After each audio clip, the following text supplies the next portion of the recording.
एक खास शख्सियत के साथ मुलाकात। देखिए जयदेव पटेल के साथ नंबर 1 इंडिया न्यूज पर रोजाना रात 9 बजे। नमस्कार व्यूअर्स, मैं जयदेव पटेल और आप देख रहे हैं नंबर 1 इंडिया न्यूज। आपका एक बार फिर स्वागत है एक खास शख्सियत के साथ मुलाकात प्रोग्राम में। आज हम बात करेंगे लद्दाख के नए उपराज्यपाल के सामने क्या कुछ चुनौतियां रहेगी और क्या कुछ प्राथमिकता है अपनी नई जिम्मेदारी को लेकर के। इन्हीं तामुद्र बात के लिए हमारे साथ खास सामान है लद्दाख के नए उपराज्यपाल कविंद्र गुप्ता। कविंद्र गुप्ता जी, आपका बहुत बहुत स्वागत आज हमारे प्रोग्राम में।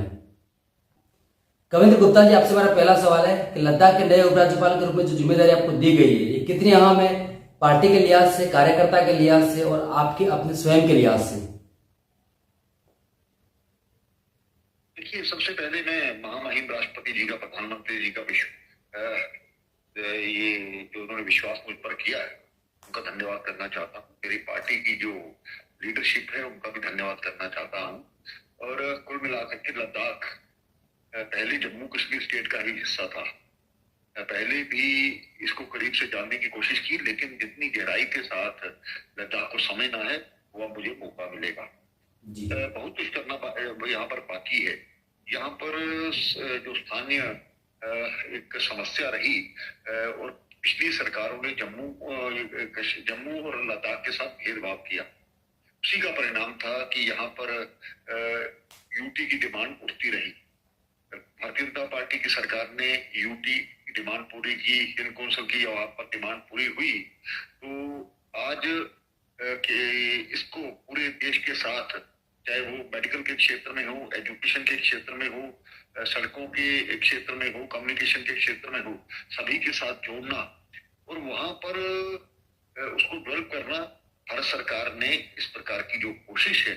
और फंडिंग के मामले में जैसे यहाँ पर जोजिला टनल का निर्माण हो रहा है, बर्फ होने के कारण से टूरिज्म को बहुत डेवलप किया जा सकता है। यहाँ पर बहुत सा पोटेंशियल है।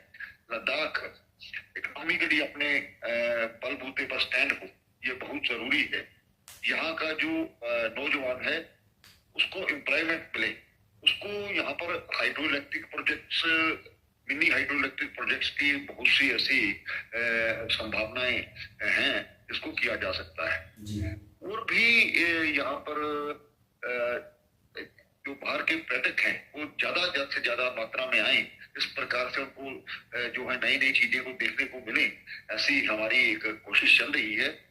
और जो काम आज डेवलपमेंट के चल रहे हैं, टाइम बाउंड, यहाँ पर टाइम बाउंड सारा काम हो और जल्द से जल्द इसको हम पूरा कर सके, ऐसा मेरा प्रयास है। जी कविंद्र गुप्ता जी, पार्टी के एक साथ आपका एक लंबा अनुभव रहा है कार्यकाल को लेकर के, हो आपका तमाम अभी तक का जो रहा है, या उसके अलावा पार्टी के कार्यकर्ता के रूप में भी, ऐसे में आपका जो काम था वो लोगों के संवाद के साथ में, लोगों के साथ चलने का था, और अब कहीं न कहीं एक प्रोटोकॉल बीच में आ गया। जो सरकार ना होने के कारण से लोगों के साथ जरूरी है कि लेफ्टिनेंट गवर्नर का एक अलग तरह का रोल है।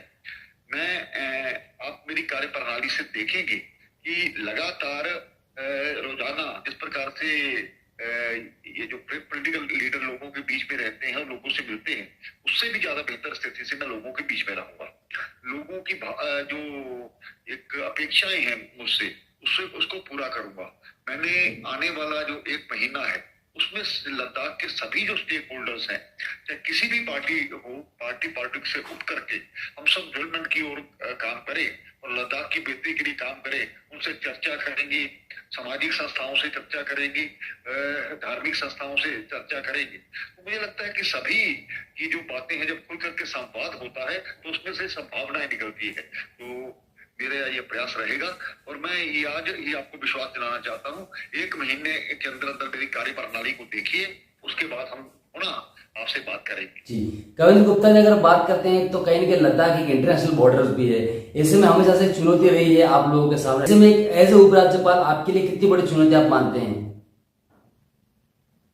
देखिए, ये जो रक्षा मंत्रालय है उनका भी काम है, वो उसको भली भांति से देखता है। हमारे आर्मी है, हमारी आईटीबीपी है, इन सभी के साथ बैठ करके तभी मैं उस पर कुछ कह सकता हूँ। अभी कुछ लोगों के साथ मेरा बैठना हुआ है, लेकिन हम सौहार्दपूर्ण तरीके से वहां पर शांति व्यवस्था बनी रहे बॉर्डर पर, इस प्रकार से चर्चा करके उसके बाद इसके बारे में आपको पूछता हूँ। जी कविंद्र गुप्ता जी, जम्मू कश्मीर से क्या आपका कट ऑफ हो जाएगा?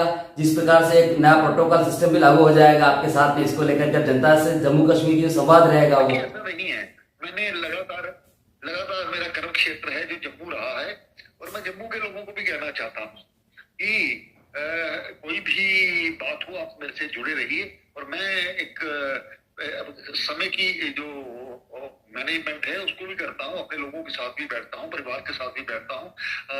अभी तक मेरे साथ पास इस प्रकार के कई चैलेंजेस आए, लेकिन समय को अपने मैनेज करके रखना, इस प्रकार की मेरी कोशिश रहती है। जी, कविंद्र गुप्ता जी, आपसे मेरा एक आखिरी सवाल है कि लद्दाख में टूरिस्ट को बढ़ाने के लिए आपकी तरफ से क्या कुछ महत्वपूर्ण कदम आने वाले समय में हम देखेंगे, जिससे कि लद्दाख में कहीं ना कहीं जो टूरिस्ट में ज्यादा मात्रा में आए और राजस्व को इजाफा भी मिले?